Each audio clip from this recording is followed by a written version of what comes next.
When thinking about new youth literacies, YouTube came first to mind.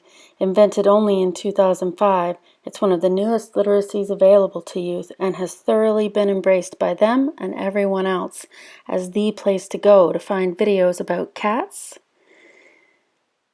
or videos for cats, to learn how to make your own sword in your backyard or even heat your backyard pool.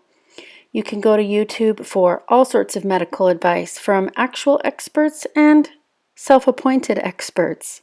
You can learn how to play a musical instrument in as little as 10 days, and after watching a 3-minute video, you'll know how you can make a wedding dress, fix a flat tire, and even meal plan and grocery haul for your entire family. There are so many different uses of YouTube, and in fact, on YouTube, you can even learn how to become a YouTube star. Film and edit videos on your own phone, start your own channel step by step,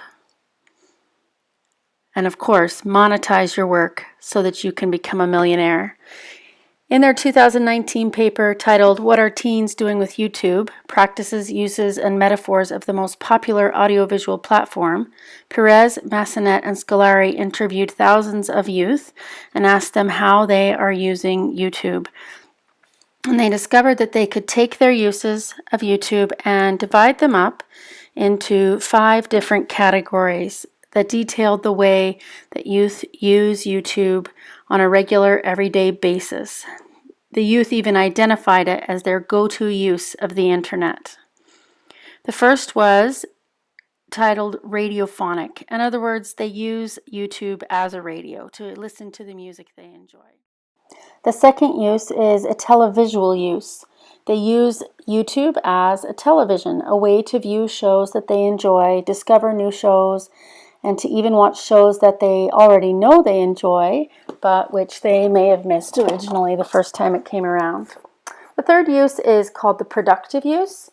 They create content for themselves and for an intended audience, such as this YouTube star, Miranda Sings, also known as Colleen Ballinger, who has become a star on YouTube and turned it into a career.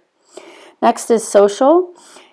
Teens and youth found that they reported that they used YouTube to socialize with other people that they know in their actual lives and their audience that they create and cultivate for themselves on their YouTube channels.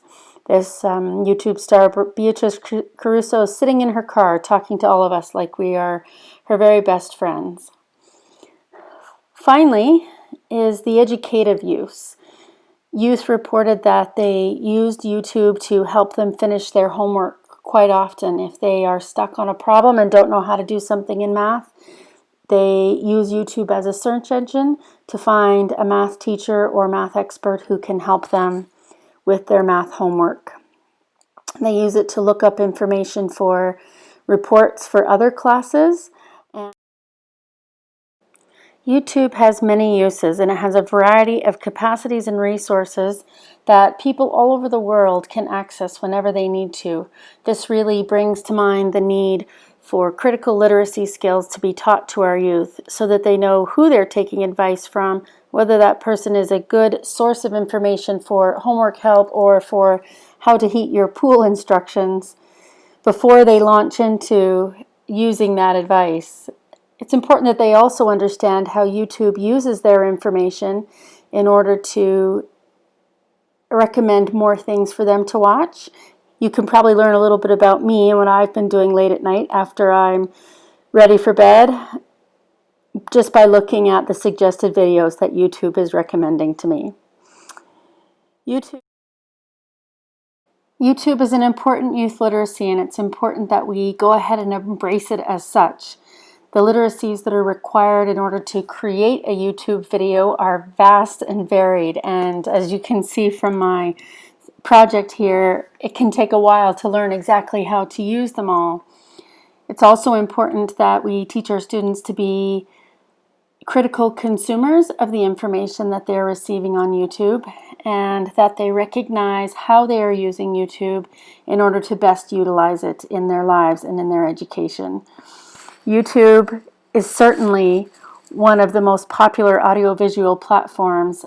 I'm certain it was a surprise to the creators who started in a garage in Silicon Valley in 2005 that it would one day become the most important and most used search engine and audio platform on the internet.